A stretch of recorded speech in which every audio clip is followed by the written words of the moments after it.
Sato ma sadgamaya tamaso ma jyotirgamaya mrityorma amritam gamaya.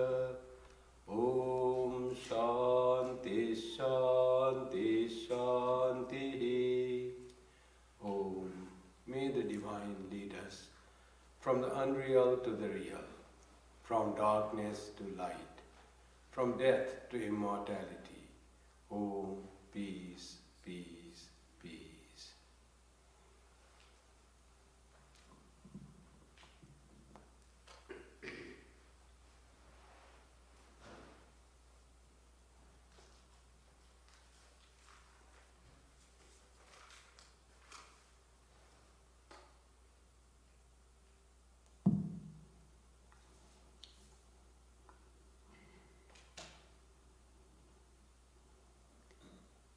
This bhajan is written by Swami Kripamayananda, who is a yogi sitting under the tree with half-closed eyes, absorbed in meditation, your thin body beaming with peace, brightness. You look like a prince, your forehead adorned with holy mark. What palace did you abandon in darkness by becoming a yogi in such a young age? Have you taken oath to acquire knowledge or leave this body? Watching your intense sacrifice, even stone-hearted melts. Did you come to this earth to salvage the suffering beings and spread the message of love and sacrifice worldly pleasures?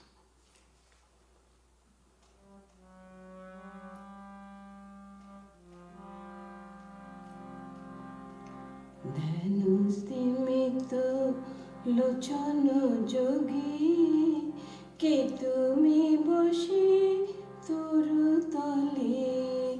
Dhanustimito lochano jogi ke tumi boshi turu tole. Tape tapete shino shuri শ্রীমুখেতে তবু জ্যোতি কালে।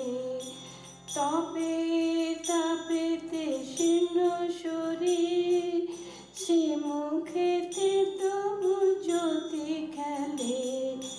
ধ্যানস্তিমিত লোচন যোগী কে তুমি বসে তরু তলে। হেরিরা জটিকা ভালে তোমার মনে হয় বুঝি রাজার কুমার। হেরিরা জটিকা ভালে তোমার মনে হয় বুঝি রাজার কুমার। প্রাসাদ কাহার করি অন্ধকার যৌবনে যোগী সাজিলে। প্রাসাদ কাহার করি অন্ধকার যৌবনে যোগী সাজিলে। ধ্যানস্তিমিত লোচন যোগী কে তুমি বসে তরু তলে। তুমি কি হে আজি করিয়াছ পণ জ্ঞান লাভ কিংবা শরীর পতন? তুমি কি হে আজি করিয়াছ পণ জ্ঞান লাভ কিংবা শরীর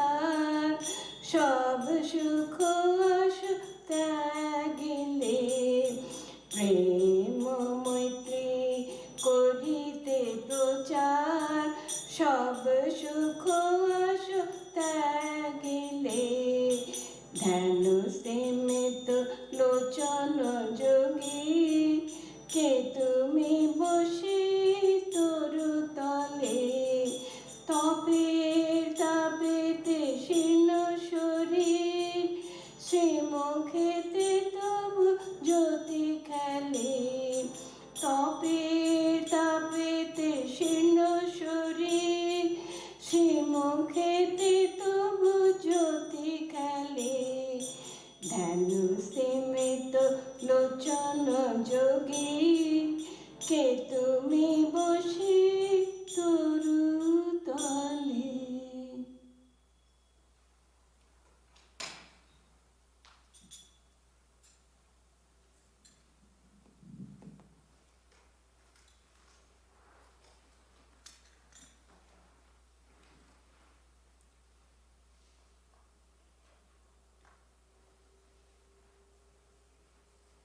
Good morning and welcome you all to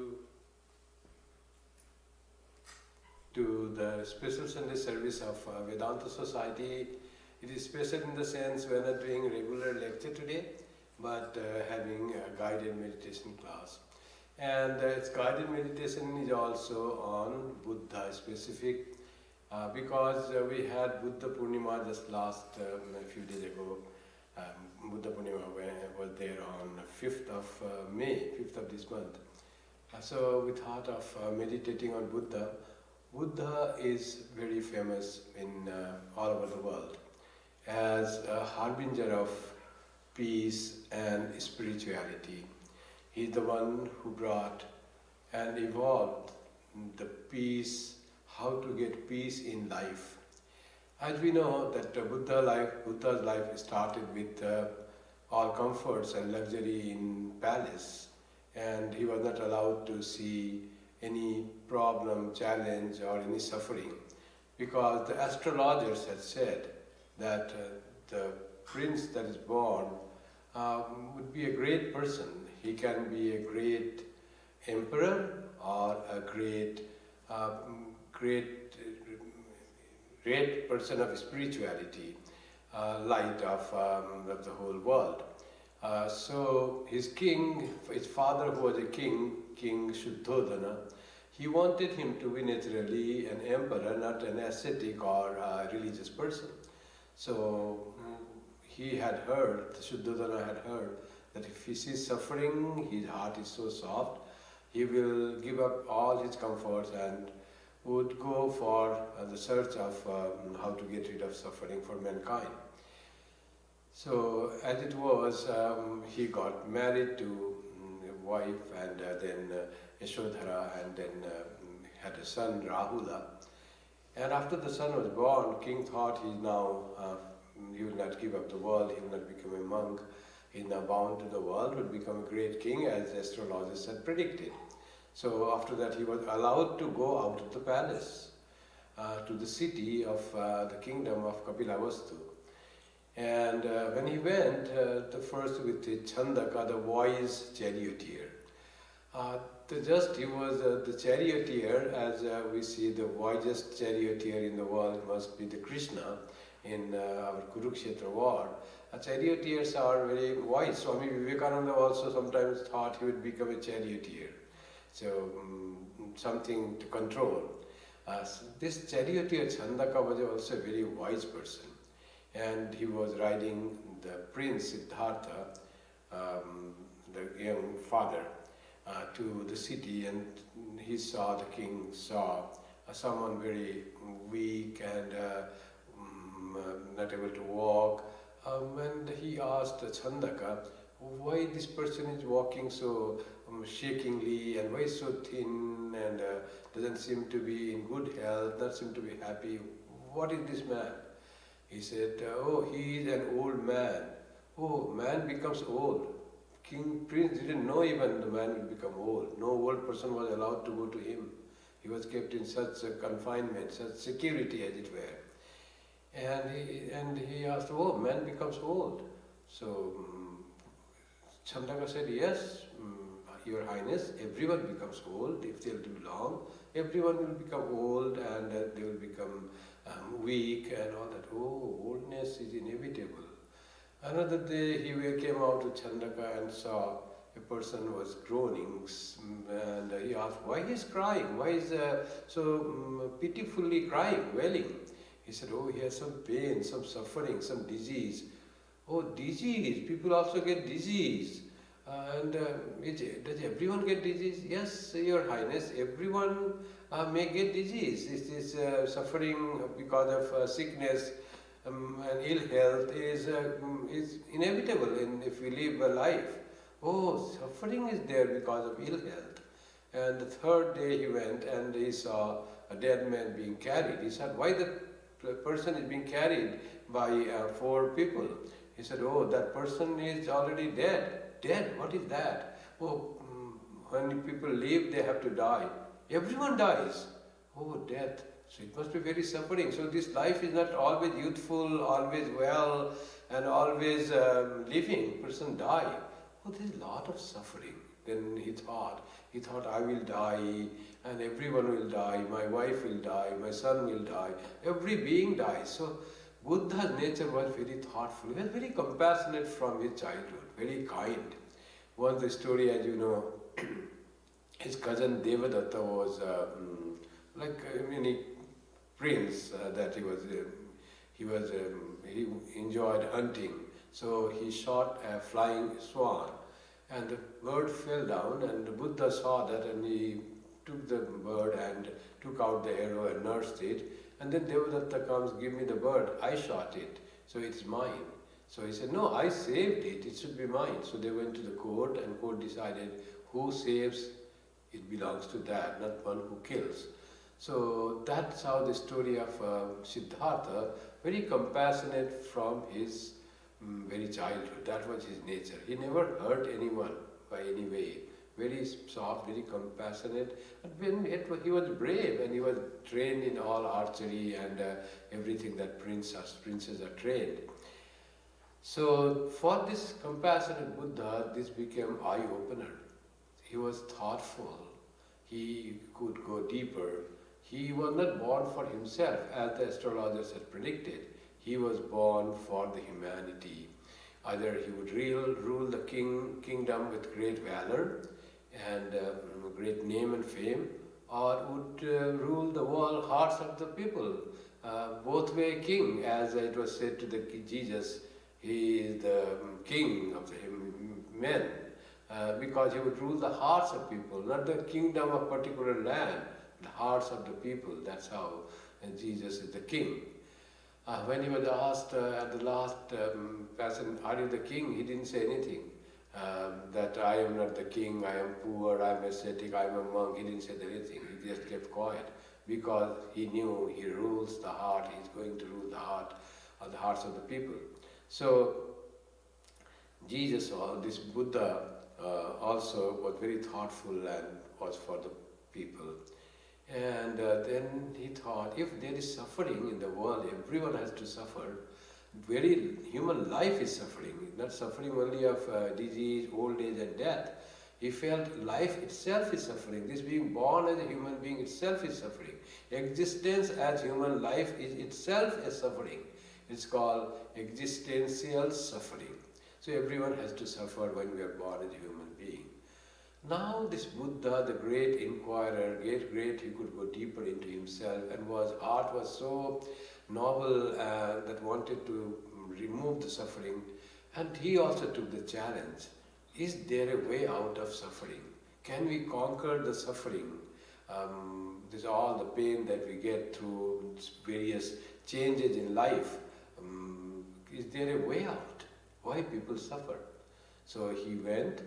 One day he told this Chandaka, this charioteer, and said, make a chariot ready, I'll go at night.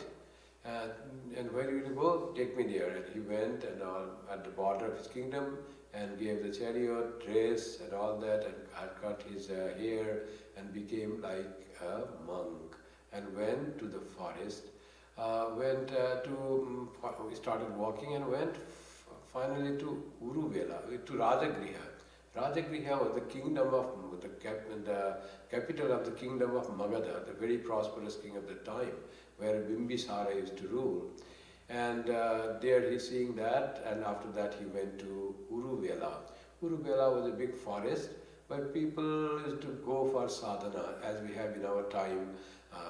There is on the river bank of Narmada, you'll find many monks and other people doing sadhana to realize God, to find peace, to find truth, to be spiritually aware on the banks of Narmada. And on the very holy places of Ganga, like Uttarakashi or Varanasi or Haridwar, Rishikesh, all you find people go there to find a spiritual awareness, to find peace. That time in his area, it was Uruvela, the forest where monks used to meditate. He went there and found Vedantic monks, and he learned Vedanta from them. And he started meditating, and very hard life, very ascetic life he started doing, eating very little and no rest, and he started doing that. Finally, he found he had become too weak because of great fasting, asceticism. He could realize that he was in search of truth, the truth that Vedanta says that there is all bliss, which is not found in the world, in the worldly life. But there is that, it says. If it is not found, if without finding the truth that is bliss, if I die, then what is the purpose of life? Life has the purpose to realize the truth, to realize the bliss of the spirit. So if that is not found, then it's not worth living. The life is misused. As in Vedanta it is said, those who do not realize the truth when they are born as human beings, they really commit suicide. They do not fully utilize the life that was given to them with so much of possibility that they could find the truth, the bliss, but they never strove to find that reality, that bliss, which was their birthright. But because of their not trying for it, they just lost it, lost the real opportunity that was given to them. As if suicide, there is a life given and you just destroy that life, destroy the opportunity. So Buddha also thought, if I just do asceticism, then the life will not last. And then he took the Madhya Pantha. He gave the example, we should have the moderate living, not too luxurious and not too austere. So middle path, Madhya Pantha, that Sri Krishna had already told in the Gita. He said Madhya Pantha, and in the Gita also it is said that, and Buddha also told, it is like a musical instrument. If you tighten the string tight too much, it will snap. If to make it loose, it will not produce music. So it has to be rightly tuned. So life also has to be rightly trained to have yielded the best possible fruits that life can give.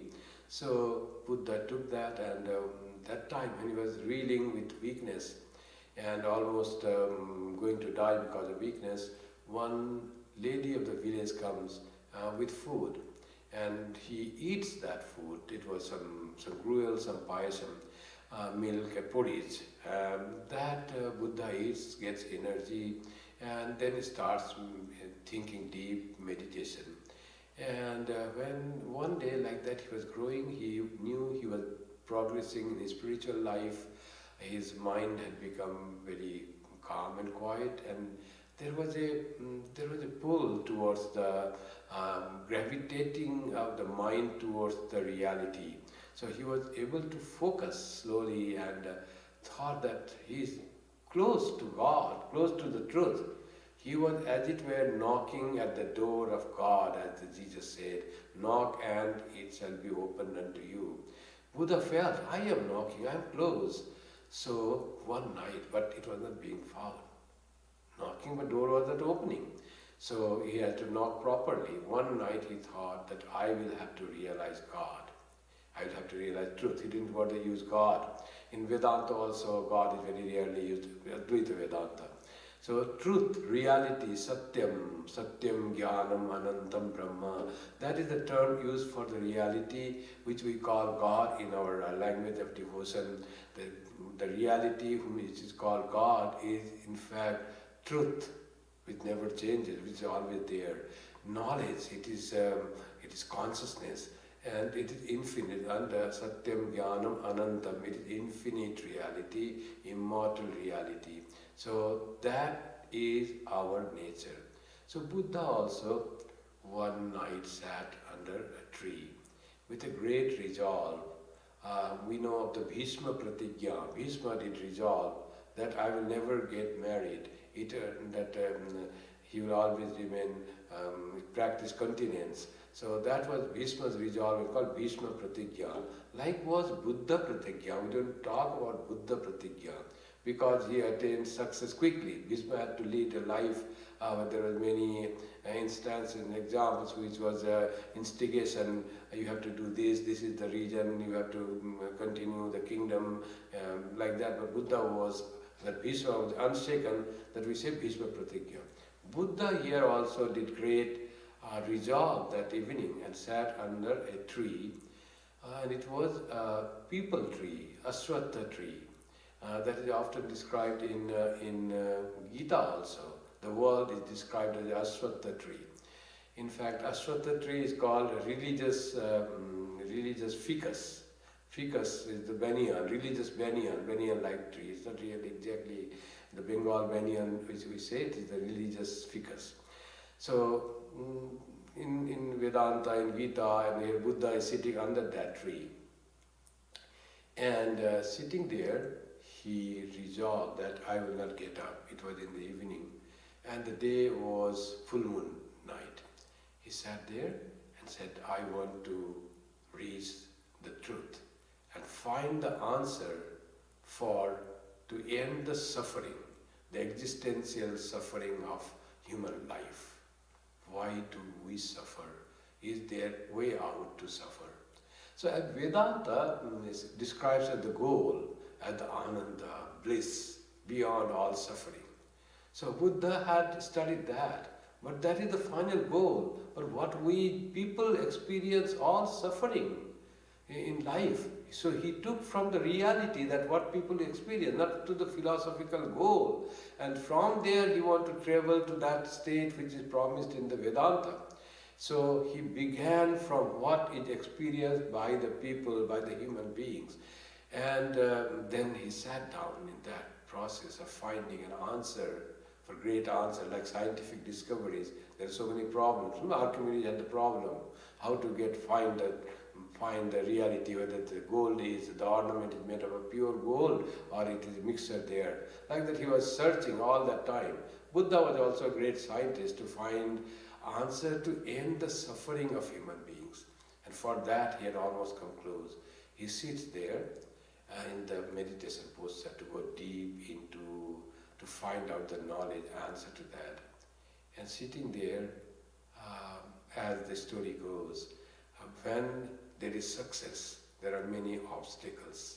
And the obstacle, the story goes that when he sat for meditation, it was so deep meditation that the Indra, the king of heaven, he is often scared with the people who are too meritorious, because he got that position by having some meritorious act. And if anyone excels him in merit, he is afraid that that person will occupy his own seat and he will have to lose.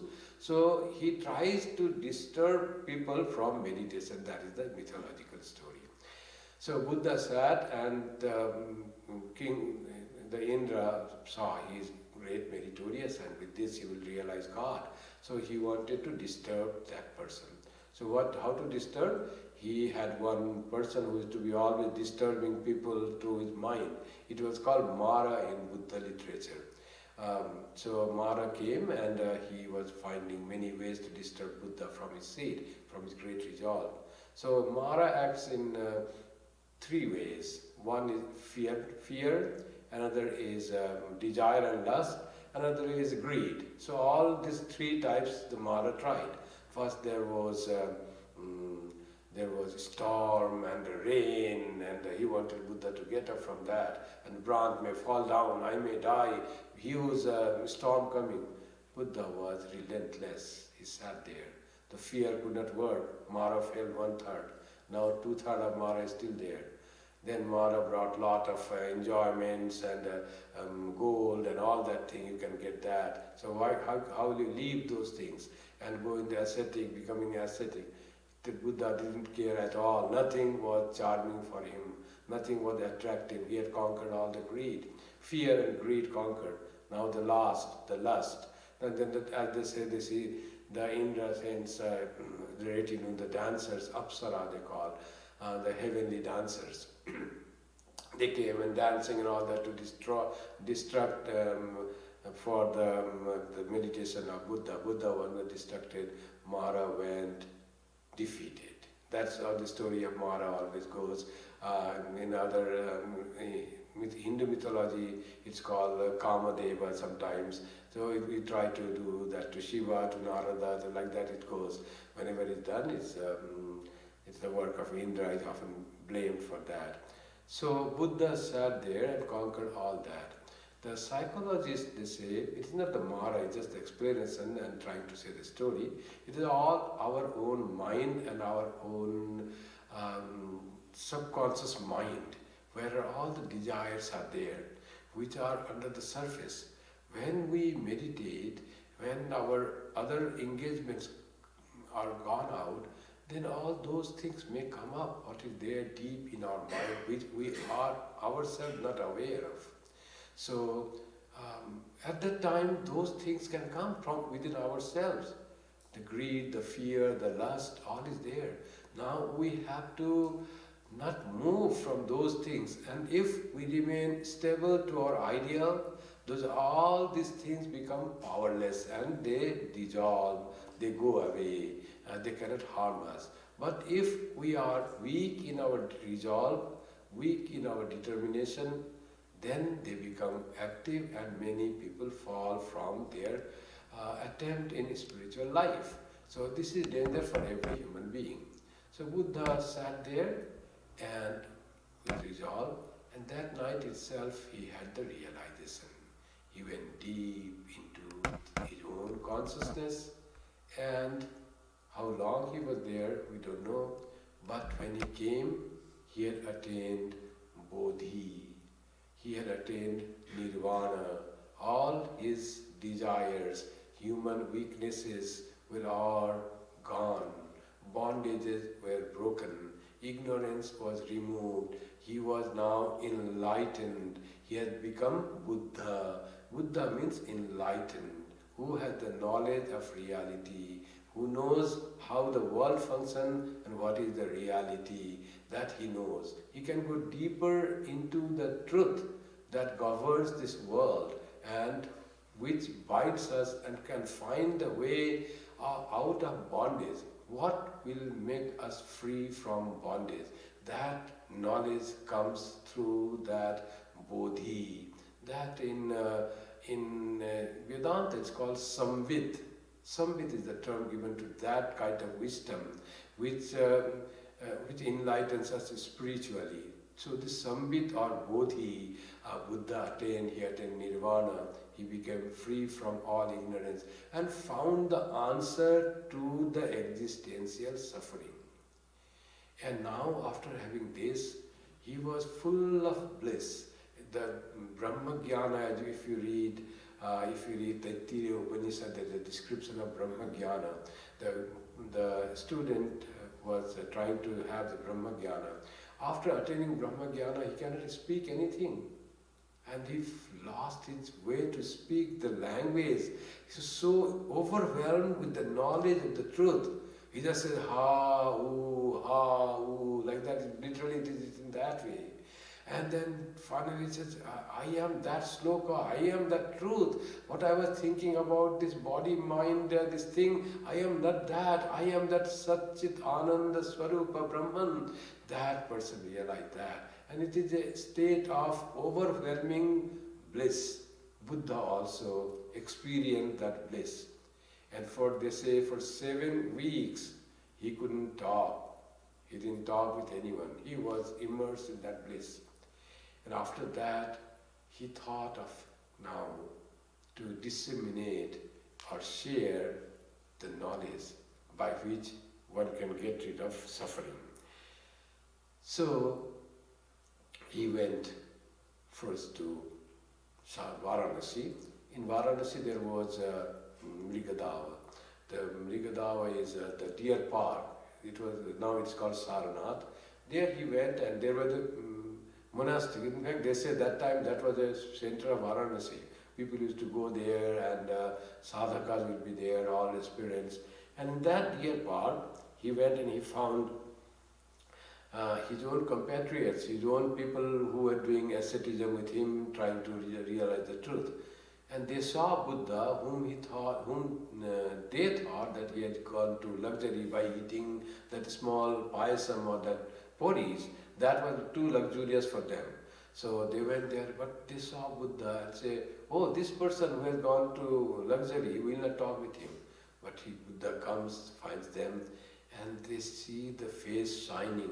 It was different Buddha. It was not that Siddhartha that they have made, Gautama the Siddhartha, but it is Gautama, it is the Buddha, Gautama the Buddha, the enlightened one, whose face shines of the knowledge of truth.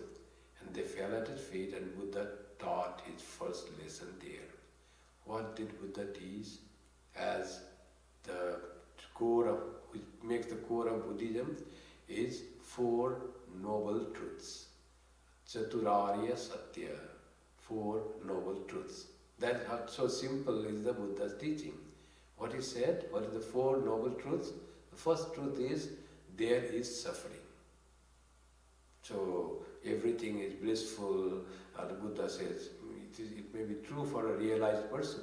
For an ordinary person, there is suffering. And he lives for the ordinary person, for the common people. And he said, suffering that we suffer, it is true. There is suffering in the world. When we are born as a human being, there is suffering. That is the first truth. Acceptance of suffering and existential suffering. And then he said that there is a cause of suffering. Suffering, just because we are born as a human being, we are bound to suffer. That is not truth. There is a cause for the suffering. And he gave the name of the cause. It's called tanha, desire. We often expectation, too much desire for this life. Desiring to be always healthy, always youthful, not to get any old age, not to have death of this body. So those are all desire that doesn't go with this law of nature. When this body belongs to nature, and it will go through the law of nature. So don't have tanha for against the law of nature. Accept that what comes. There might be something that you can do, but finally we all have to become old, suffer, die. So if you consider body. And he said there is a cause. And others also, other mental worries, anxieties, tensions, frictions. Those are also because the root cause of all suffering, he said, is a tanha, desire. If we analyze our suffering, our anger, all there is desire. We want something from this world, from other person, from my own health. Something we want and it doesn't meet, and we suffer a lot. This is the root cause of suffering. Buddha finally found this desire or tanha is the root cause of suffering.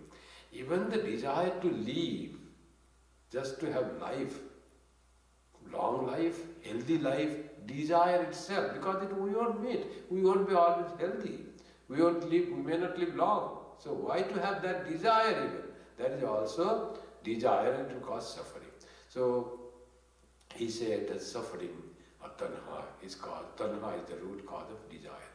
Then he gave these two truths. Then he gave the positive.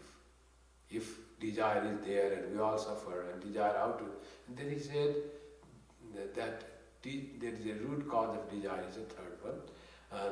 And he said there is a cessation of desire. There is a way out of suffering, the third truth. There is suffering, there is a cause of suffering, there is a way out of suffering. Positive, wonderful. What is the way out of suffering? All this suffering, existence suffering, we can get rid of and can be in peace in this world? He said, yes. What we need to do? He said, you will have to follow eightfold paths. The fourth noble truth is the way to get rid of suffering is following eight noble paths. What are eightfold paths? Eightfold noble paths, that is, he said, is right understanding. Right, you have to understand. Right thinking. Right speech. Right action. Right livelihood. Right effort. Right mindfulness. And right concentration. He led into concentration. That we call meditation also. So, Swami Vivekananda once said, if I am born again and I have to study, one thing I'll practice, concentration. And that brings out the power of the mind. Wherever I put my focused mind, wherever I put concentration, and that thing will give the knowledge to me, knowledge which easily come. The power of mind is the power of concentration, he said. So Buddha also said, the concentration leads to meditation, that these 8 things if we practice, then suffering will not be there. So right understanding is how the understanding of the nature of the world. Right thinking on the right way, not thinking of something that we are bound to the world. And the beautiful song that was sung this morning says about the Buddha's life, how he found as a renunciation or tyaga or detachment as the cause of the bliss. He was blissful, and the cause he found for this joy or bliss is renunciation or detachment or not getting attached to the things of the world. That's beautifully Swami Chandikananda wrote and wonderfully sung song on Buddha. It is a very meditative song. We'll do the meditation soon. Then he said, right speech is what should we speak? This is spoken in the Gita also, what should he speak? In Manusmriti also it is so said, what should he speak? And our mostly our all relationship and all the suffering because of bad relationship begins with the speech. We say something which is not to be said, something that hurts other, something that is untrue, something that is non-beneficial. So don't speak that, said Buddha. Speak only what is beneficial, what doesn't hurt others, and what is truthful. So that will be right action. You will find that's one of the way how you can get rid of your suffering. One way to get rid of suffering. So like that he says, your work should be right. Your livelihood should be not that has to hurt or kill others or has to do something that you have to depend on falsehood, always speaking the falsehood. Sri Ramakrishna didn't like lawyers and doctors who run only after money. Not that he was against the lawyers and doctors. The doctors are like gods, they save our life. Lawyers can give justice to us. But those who work only for the sake of money, at the cost of extracting the patients and extracting their clients and resolving to the lies, so that one Sri Ramakrishna didn't like. Otherwise, why wouldn't like anyone serving the patients and thinking about them and giving back them life and remove their physical pain? That's so noble work. So Buddha also said that way, and finally he goes to right type of mindfulness. In Buddhist literature, the mindful meditation is very much emphasized. The meditation begins with mindfulness. They say whatever you do, try to put your full mind in that act. Swami Vivekananda learned this from not a Buddhist, but from Pavahari Baba, who was a Raja Yogi. And Pavahari Baba said to Swami Vivekananda, when I clean my utensil, my lota, I put my whole mind in that, as if that alone for which I am born. So that is mindfulness. In Buddhist literature also it is said, when you walk, put a full mind in walking. Don't be distracted, doing one thing, thinking another. So that type of mind will not fit for meditation. When you have right mindfulness, we do everything with full mind, work will be excellent, and your mind will get trained to act as you want. Your willpower becomes strong, and your mind will support you in your action and will be under your control. To that mindful mind which you are putting in the action fully, and you are not allowing it to distract, to think hundreds of other thoughts while doing one type of work. That mind, when you say that mind, now you go deep into the meditation, that mind says, okay, that becomes servant, that obeys you, that has been trained to obey, like the trained horse. Otherwise, our mind is wild horse. Swamiji's language is a monkey jumping from one tree to another. So train that horse and then it will work right, it will take you to the right place. Now, regarding this mindfulness and concentration, now having that in our mind, we will try to meditate on Buddha. So let's begin our meditation. As we do the preparation for meditation, first of all, let us do a deep breathing for some time. Please inhale and fully fill your lungs, and then slowly in the same, as you inhale in the same speed, same pace, you exhale. Let us do that, exhaling and inhaling, called Nadi Shuddhi or purification of nerves. Let's begin.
After deep breathing, let us have some holy vibrations of Om. Please join me in chanting Om. Om 3 times. Prolonged Om. Om.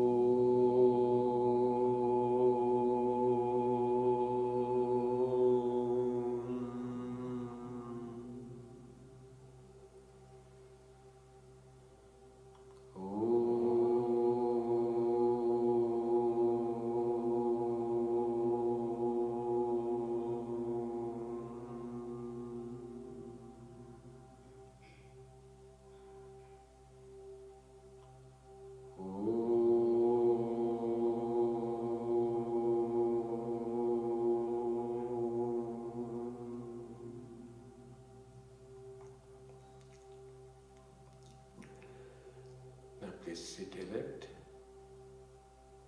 eyes closed. Realize that you're pure in body and mind, sitting in a holy place,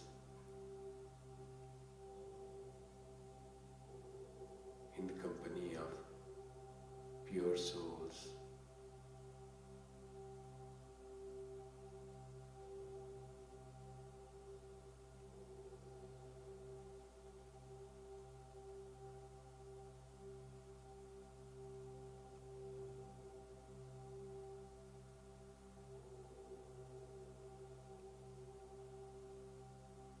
Let us imagine that we have gone near Buddha.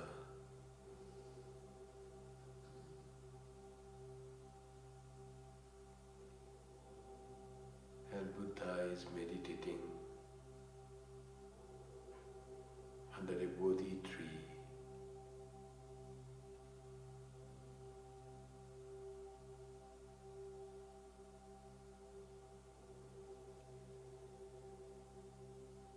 Cross-legged, straight, peaceful, serene. Visualize his form in front of you.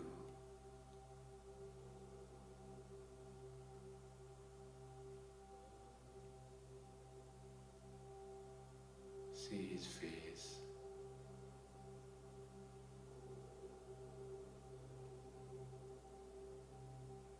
The glow of knowledge, peace and love is radiating from his face.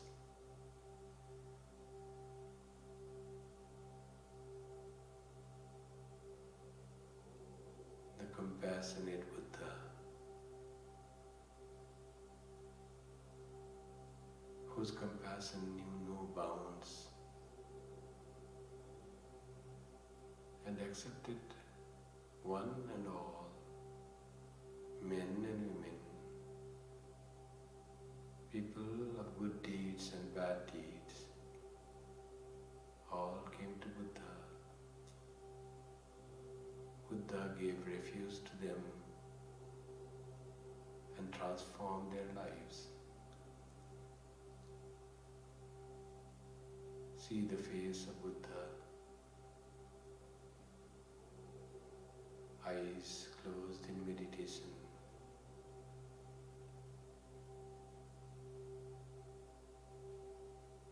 Let us visualize with our mind's eye this radiant form of Buddha in deep meditation under a Bodhi tree for some time.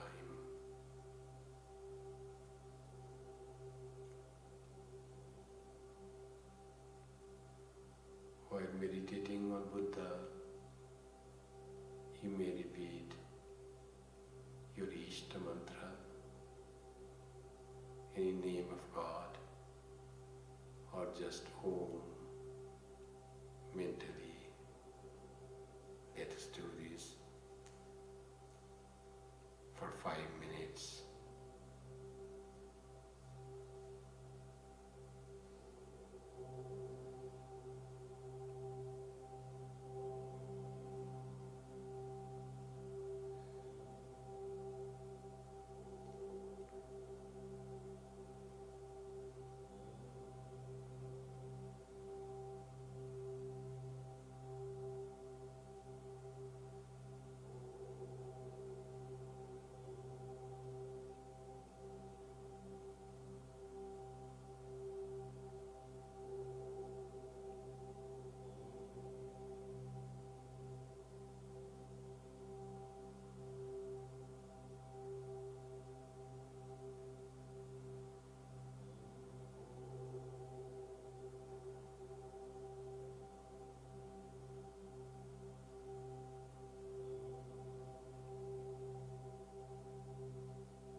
let us bring Buddha to in our hearts. Imagine a lotus flower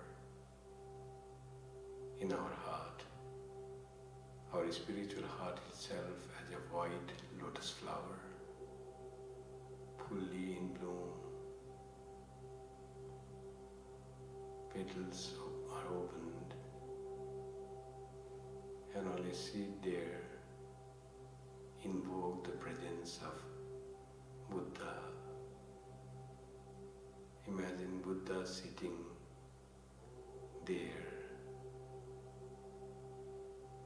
as your own soul, one with you. Buddha, the embodiment of knowledge, peace, love and compassion.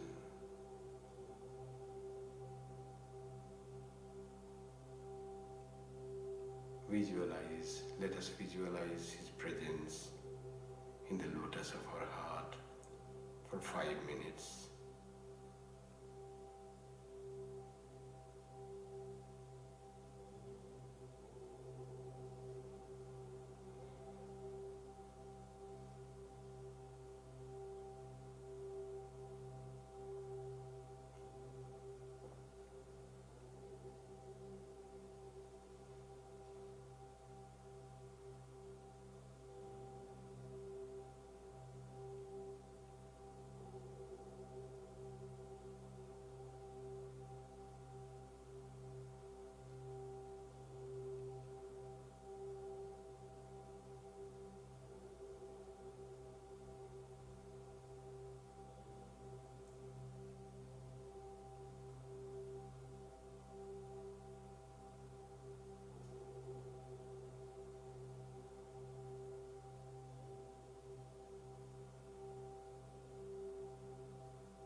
let us chant together the Buddha Sarana Mantra. Please join me in chanting Buddham Saranam Gacchami. Om Buddham Saranam Gacchami, Dhammam Saranam Gacchami, Sangham Saranam Gacchami, Buddham Saranam Gacchami, Dhammam Saranam Gacchami, Sangham Saranam Gacchami, Buddham Saranam Gacchami, Dhammam Saranam Gacchami, Sangham Saranam Gacchami. Here ends the guided meditation on Buddha.